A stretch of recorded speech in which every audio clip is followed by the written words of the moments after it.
ગુજરાતના એક નાનકડા ગામમાં ગંગાબેન નામની એક વિધવા રહેતી હતી. પતિના અવસાન પછી આખું ગામ ધીમે ધીમે તેની સાથે વાતચીત કરવાનું બંધ કરી દીધું હતું. સફેદ સાડીમાં, માથું ઝુકાવેલું અને આંખોમાં એકલતાનો દરિયો એ જ તેની ઓળખ બની ગઈ હતી. તેનો કોઈ સંતાન નહોતું. દિવસભર મજૂરી કરીને પેટ ભરતી અને સાંજે તૂટેલી ઝૂંપડીમાં એકલી બેસી રહેતી. એક દિવસ તેણે આકાશ તરફ જોઈને કહ્યું, "હે ભગવાન, મારે માટે કોઈ તો સાથી મોકલો." એક સાંજે દરવાજા પાસે અવાજ આવ્યો.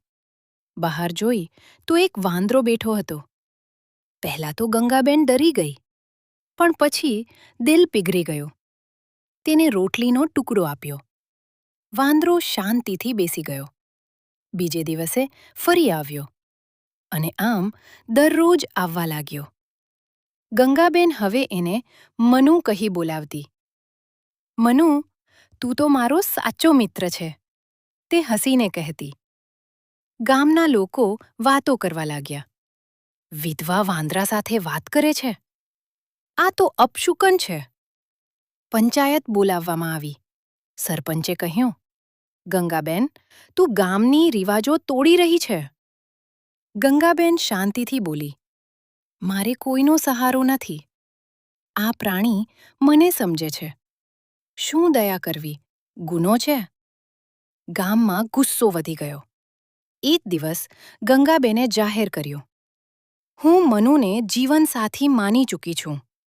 એને મને માન આપ્યું, સાથ આપ્યો." લોકો હસી પડ્યા. કેટલાય ગુસ્સે બોલ્યું, "આ પાગલપણું છે." પરંતુ ગંગાબેનનો નિર્ણય મજબૂત હતો. તે મંદિરે ગઈ, દીવો પ્રગટાવ્યો. મનુ તેની બાજુમાં શાંતિથી બેઠો હતો.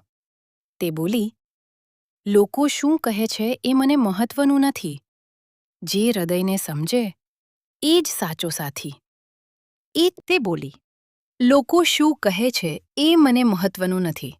જે હૃદયને સમજે એ જ સાચો સાથી." એક રાતે ભારે વરસાદ પડ્યો. ગંગાબેનની ઝૂંપડી તૂટી ગઈ. ગામના લોકો કોઈ મદદે આવ્યા નહીં. પણ મનુ સતત તેની આસપાસ ફરતો રહ્યો. ખોરાક શોધીને લાવ્યો અને તેની બાજુમાં બેસીને એને હિંમત આપતો રહ્યો. ગામવાળાઓએ આ દ્રશ્ય જોયું. તેમના દિલમાં થોડી દયા જગાઈ. ધીમે ધીમે લોકો સમજી ગયા કે વાત લગ્નની નથી. વાત છે સાથ અને માનવીય લાગણીઓની. એક દિવસ સરપંચ ગંગાબેન પાસે આવ્યો. "બહેન, અમે તને સમજ્યા નહીં. માફ કરજે." ગંગાબેનની આંખોમાં આંસુ આવી ગયા. મનુ શાંતિથી તેની બાજુમાં બેઠો હતો. આ વાર્તા શીખવે છે, સાચો સાથી હંમેશા માણસ જ હોય એ જરૂરી નથી. દયા અને પ્રેમમાં કોઈ ભેદભાવ નથી.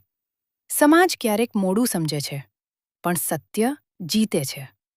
ગંગાબેન અને મનુએ કાયદેસર લગ્ન કર્યા નહોતા, પણ હૃદયથી એકબીજાને સ્વીકારી લીધા હતા.